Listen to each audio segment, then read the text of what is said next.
Dawn Goes to Connecticut. There! I summarized the first 4 chapters in 4 words. Argofunk Book Review, Argofunk Book Review. This book was written by Peter Larangis. Dawn finishes her school year and says goodbye to her California friends and family. On the flight to Connecticut, she has a nightmare that Abby has replaced her in the Babysitters Club by a vote of 6-1. That's hilarious, and honestly, tension between Abby and Dawn should have been the main storyline of this book. It'd be in character for Dawn, as she's gotten jealous of Marianne for lesser things in multiple books. Plus, it'd mirror how readers felt about Dawn being replaced by a total stranger 10 years into the series. At a club meeting, Christy announces her family is going to Hawaii in next month's Super Special. The middle school is also organizing a huge Hawaii trip. It's funny because in the mystery book that came out the same month as this one, the school has such bad budget problems, they're about to cancel school next year. Continuity! The trip costs $500 per person, paid in 2 installments. Marianne and Dawn stage a casual conversation to ease their parents into the idea. Mom and Richard aren't fooled. The BSC parents think it over and agree to let the kids go if they pay for half of the trip themselves. Hooray! Also, they have to raise $1,500 in a month. Mallory's triplet brothers and Jeff get interested in babysitting all of a sudden. They ask to become BITs, babysitters in training. They'll tag along on a bunch of BSC jobs and help out. Christy would normally throw a huge temper tantrum at the thought of changing the BSC, but amazingly, she has no problems with the idea. She figures they'll quickly get bored of babysitting and quit. I don't know, Christy. Seems like it might take 7 or 8 chapters before that happens. The boys quickly prove to be disruptive because, well, they're 4th grade boys. As the cover shows, they pig out on all the food and laugh at fart jokes. The BITs argue a bit, and it's decided they will get a 1/4 of all the money the girls earn.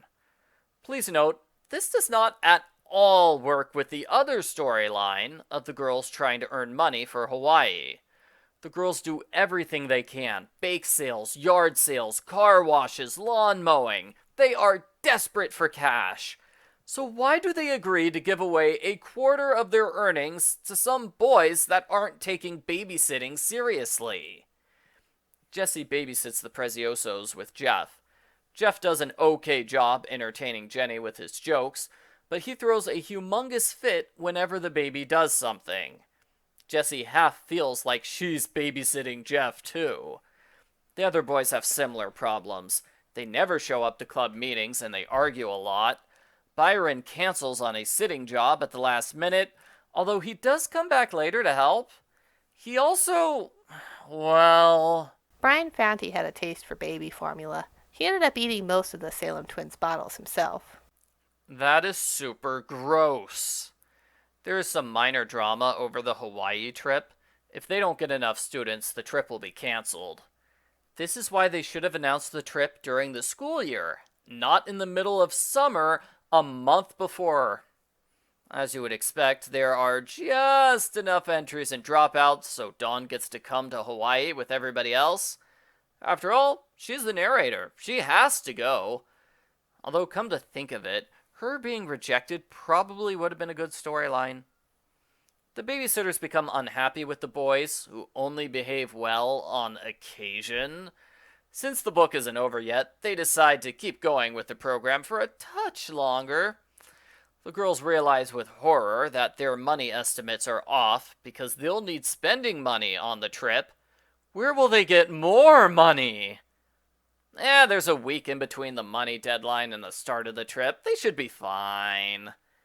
Stacy has a disastrous babysitting job with the Braddocks.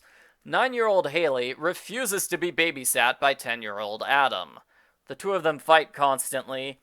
This proves to be the straw that breaks the camel's back, and the Babysitters Club fires the boys. Dawn struggles with how to break the news to Jeff. until she has a serious talk with Marianne. They decide it's important to make the right decision, even if it hurts people's feelings. Luckily, there's a happy resolution. Jeff asks Dawn if he can quit being a babysitter. Dawn says yes, and she's very glad she no longer has to fire him. The Babysitters Club puts on a big festival for 4th of July with face painting and relay races and a marching band and concessions. Everyone loves it, and now they have enough money for the Hawaii trip. The end. Post-book follow-up. I still have no idea why the series insists 11 is the magical age of maturity. All of the 10-year-olds are goofy morons, but 11-year-olds are responsible enough to do whatever they want without adult supervision. I'm glad this book kind of addressed the problem of babysitting somebody who's only a year younger than you.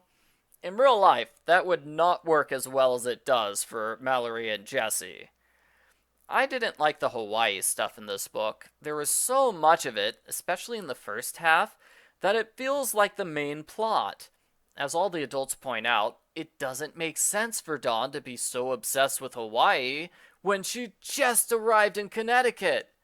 It would make far more sense if this story had been paired with a different narrator, like the money-conscious Stacy. The scenes with the BITs were okay, if a bit predictable. I really liked the 4th of July bash. That was a great finale. The start of the book was rather slow, and the book would be instantly improved if it started with Dawn already on the plane to Connecticut, instead of wasting 2 chapters in California. I think this book would have been better if it had been written several years earlier. There was so much extended drama over replacing Dawn and Stacy that the idea of new club members has been worn thin at this point. The fact that the new sitters were all boys was a different dynamic, although the book downplays this angle.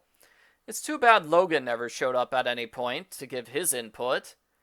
Now I'm wondering what the book would have been like if the Babysitters Club boyfriends were involved. A subplot with the guys might have worked better than a Hawaii subplot. Overall, it's a decent book. The 2 storylines don't mesh together well, but they're both strong enough that the book was a success. I give Babysitters Club number 98, Dawn and Too Many Sitters, a 7 out of 10.